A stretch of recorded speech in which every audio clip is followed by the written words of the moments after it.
What's going on, YouTube? Right now, we are going to be talking about optimizing your nutrition. I have some notes right here to be able to really teach you guys how to eat for your own body, how your full day-to-day should be looking like, especially if you're somebody who lifts. This is going to be the most important thing. I want to catch you guys up just for a quick minute on what's been happening, because I'll be completely honest, it has been one of the hardest past 2 weeks that I've had, well, since the year started, right? Aesthetic Dream clients, we are absolutely killing it as usual still, but my Instagram did get taken down. And as you guys know, that is pretty much the main platform that I use for coaching, for posting content, for posting my life. Literally at this point, my life depends on that platform. So that's why right now we're trying to really diversify a little bit more, post a lot more on YouTube, post a lot more on TikTok and things like that, just so you guys know pretty much what's been going on. But I'll put down the link to my Instagram right here. And then this is my backup account. So make sure you guys follow both just so you can be up to speed with what I'm doing. Today, going back to the topic of today is going to be optimizing your nutrition. I have some notes that I've written down for you guys. So if you're somebody who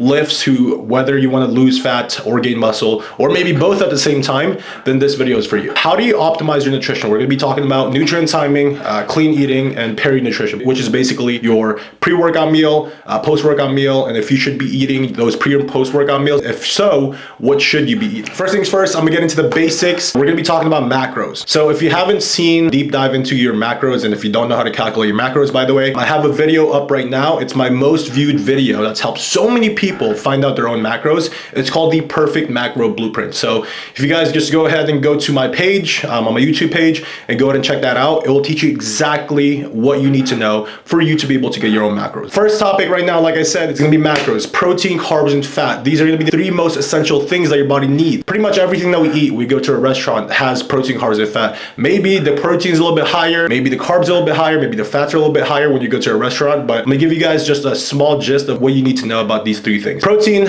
I'm sure all of you guys know what protein is. This is gonna be your meats, this is gonna be your protein powder, this is gonna be your chicken, this is gonna be your steak, ground beef, fish, whatever it might be. That is gonna be your protein sources. So your body needs protein to be able to build muscle. This is literally where the recovery comes in. You go to the gym, you break down that muscle tissue, and from that muscle tissue being broken, just like this right here, you need protein to be able to fuel your body to be able to create a bigger muscle, right? So for example, you go into the gym, you break the muscle tissue, this is why you get sore, you eat protein, pretty much connects that, gets a little bit bigger and stronger every single time you do that. So this is why we always say protein is very, very essential, especially if you're somebody who lifts. Keep that in mind. Number two is gonna be carbs, right? Carbohydrates are gonna be so important. A lot of people, they try to do keto, they try to do no carbs or low carb. Carbs are absolutely essential. Give you an example right now. I am on a bulk, right? And I have abs. At the same time, I'm also eating 600 grams of carbs every single day. Why is that the case? It's because I know that carbs is literally my fuel. Think about carbs as your gasoline to your car. You can maybe move the car a little bit with just putting in water in there, right? Putting in other nutrients, but your body will work best if you are actually taking in those carbs. Some people, they don't have good insulin resistance. This is why,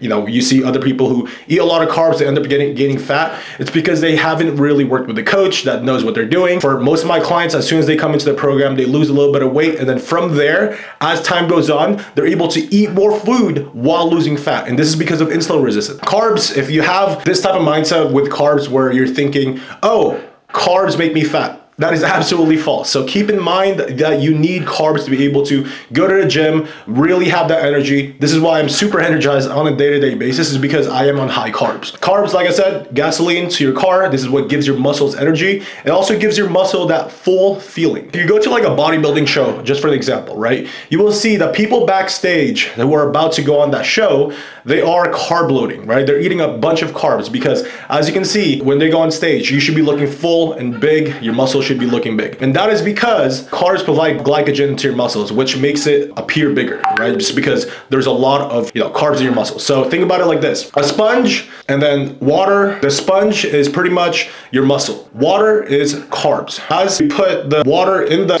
sponge kind of expands a little bit, right? Think about that as your muscle. Your muscle is the sponge. As you have more carbs in there, as you have more water in there, it starts growing. Just one thing to think about. Fats, obviously, very, very important. This is actually the most essential macro macronutrient that you need for your own body. Without fats, you will have really bad hormones. Without fats, you will have no energy. A minimum amount of fats that you would need for a human being, whether you're male or female, would be around like 45 grams of carbs. Maybe even at that point for most males, right, you're gonna feel really low on energy just because you need a good amount of fat for you to be able to feel healthy. So this is something that we can't really replace with anything else. We can't live without it long term. Keep that in mind. Let's talk about if it fits your macros. A lot of people, if you search it up right now on YouTube, after you watch this video, after you give it a like, if you search it up right now, if it fits your macros, this is basically what people talk about when it comes to, you know, macros, and they think that, okay, since it fits my macros, I can eat whatever I want. This is absolutely false. So this is something that I fell into not too long ago. Let me actually, I am dying right now and show off the gains a little bit. If it fits your macros, a lot of bodybuilders, a lot of fitness influencers, whatever, they always talk about this, right? If it fits your macros, it doesn't matter what the quality of the food is, as long as it fits your macros, it's all good. This is something that I used to do. You can have 50 grams of carbs from Frosted Flakes, 50 grams of carbs from rice. They're both 50 grams of carbs. But let's be completely real. If you have rice or potatoes, 50 grams of potatoes of carbs, right? 50 grams of Frosted Flakes with full of sugar, what do you think is gonna be better for you? Obviously, it's going to be the carbs that comes from the real foods, the whole food. So this is why I always say, if it fits your macros, is good, but at the same time, it's bad, because so many people, right, they take this to heart, where they're to the point where it's like, oh, if it fits your macros, fine, I'll eat whatever I want as long as I hit my macros, right?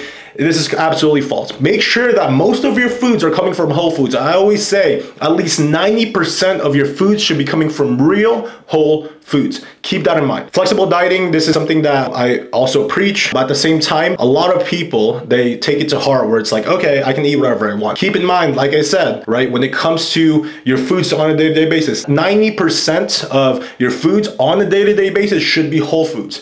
The way I like doing this is I don't really have a cheat meal throughout the day. What I tend to do is the entire week, I hit my macros 7 days a week, right? And then maybe on Saturday, I can save one cheat meal for my dates, right, with Angela, right? So that's pretty much what I do on a day-to-day basis. That's pretty much my 10% is that one meal. Maybe we go to a restaurant or something to be able to eat the foods that I actually enjoy, maybe some steak and a dessert, right? But it still fits my macros. And that's not how I live, like I said, throughout the entire week, but 90% of my foods, as long as the 90% of your foods is gonna be coming from whole foods, then you have nothing to worry about. Next topic we are gonna be talking about is gonna be calories in versus calories out. You have to understand that the only way you can lose weight, the only way you can gain muscle is gonna be through calories in, calories out. At the end of the day, that's where it comes down to. No matter what your metabolism is, maybe if it's a little slower, maybe if it's a little faster, at the end of the day, if you eat more calories than your body needs, then you will gain weight. If you burn more calories than your body needs, then you will lose weight. It's just science. It's a law of thermodynamics, right? At the end of the day, that is all that matters. While it is important to track your macronutrients for optimum results, right? The total number of calories you eat will ultimately determine whether you gain or lose weight.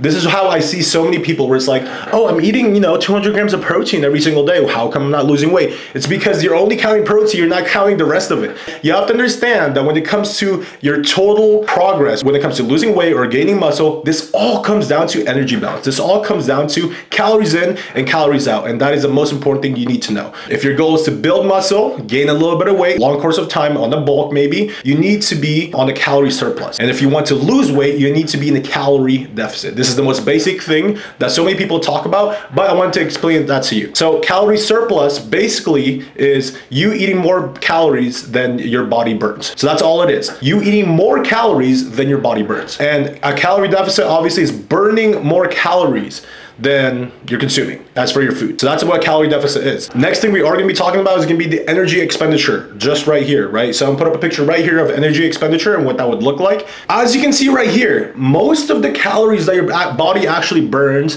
is not gonna be from exercise, believe it or not, right? Most of the calories that your body burns is gonna be mainly from your BMR. Right? So this is why, as you can see right here, I'm eating 600 grams of carbs. I have abs and I'm still a little bit lean even on this bulk, right, than most people on this earth. The reason why I'm able to do that is because I have more muscle. The more muscle you have, the more faster your metabolism will be, right? This is gonna be your BMR. This is how you see so many fitness influencers, bodybuilders, they go to In-N-Out and do all these things, right? And they're still able to keep their physiques. It's because they have more muscle. This is why I always say, even if your goal is just to lose weight, you should be training to lift weight. You should be training to lift weights. You should be going into the gym most of your weeks, right, actually lifting weights and building muscle. And again, if you are a girl listening to this, trust me, you will not get bulky, right? It's really, it took me my entire life, right, to actually kind of look bulky. I'm still small.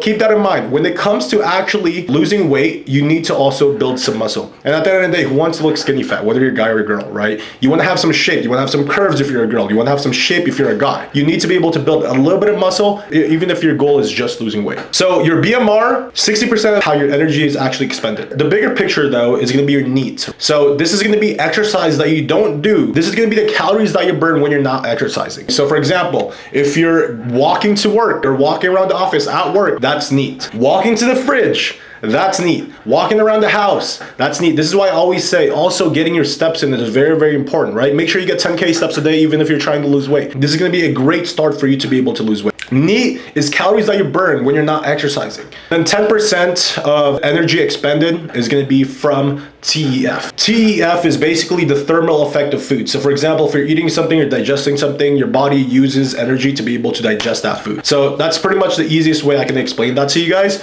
is the TEF is basically how your body is going to be using the foods that you're actually eating and actually digesting that through the process. And then the smallest percentage is going to be EAT, which is going to be exercise activity thermogenesis. So this is you like maybe going on a run, actually exercising. That is the calories that you burn when you're exercising. EAT, this is actually the smallest amount. So when so many people, their main goal is losing weight, yes, you can lose some weight by running the entire time, but at the end of the day, your calories will just get lower and your body will adapt, and you need to be able to gain some muscle first, especially if you want to actually keep the weight loss off. Keep that in mind. Put up a picture right here, and as you can see right here, this is basically just an easier way to explain basically calories in versus calories out. As you can see on the first picture, when your calories burned is the same thing as your calories in and calories consumed, it's going to be the same thing. You're actually going to be maintaining that. So for some people, what they tend to do is they burn a lot more calories, and then what they tend to do is they actually eat all those calories in, and then they're trying to lose weight and they're not able to lose weight. It's because you are just eating the calories that you're actually burning,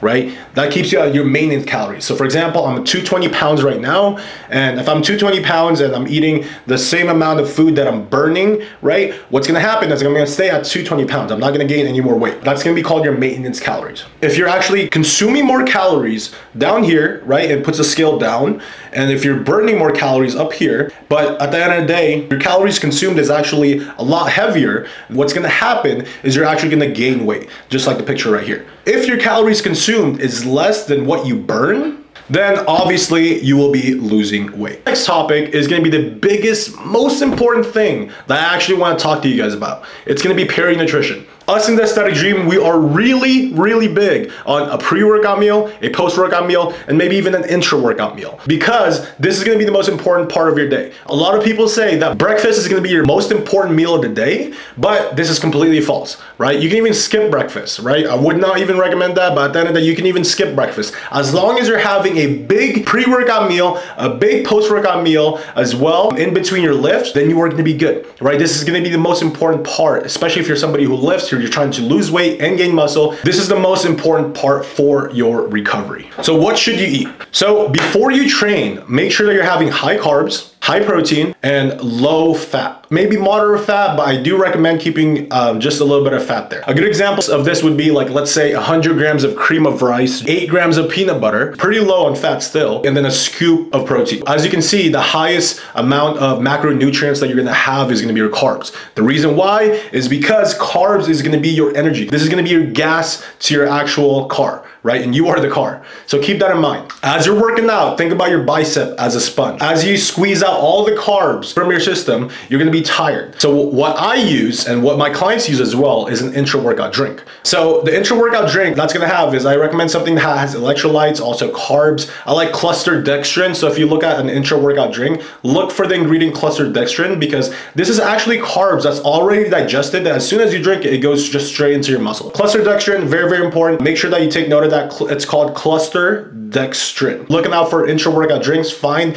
an intra-workout drink that has cluster dextrin. Going back to the topic, as you're drinking that Gatorade, it actually lowers the stress in your body as well as you're working out. This is why I always like having a Gatorade on me, or maybe an intra-workout drink during my workout. So an intra-workout drink obviously is going to be something that you're drinking throughout your workout that has just carbs and sugar. Something like Gatorade, like I said, is going to be amazing too if you don't have an intra-workout drink. So one thing I really love having for my post-workout meal, right, is going to be a high protein, high carb meal. Right? The reason why I really love this is because a high protein and a high carb meal, this is going to be the two most important things that you need to recover. High carbs, obviously, you depleted all the glycogen from your muscle, which is the sponge, like what we talked about. And now you're going to be refueling your body for that glycogen for you to be able to recover. Same thing with protein. Obviously, protein, as we know, is going to be the muscle building blocks that we need to be able to recover from our exercise. So have the protein there, something like, I don't know, chicken and rice, or lean, very lean ground beef with rice, or pasta even, would be great for a post-workout meal, just because it is fast digesting carbs and also really good quality protein. Just to wrap it up, using my keto right there.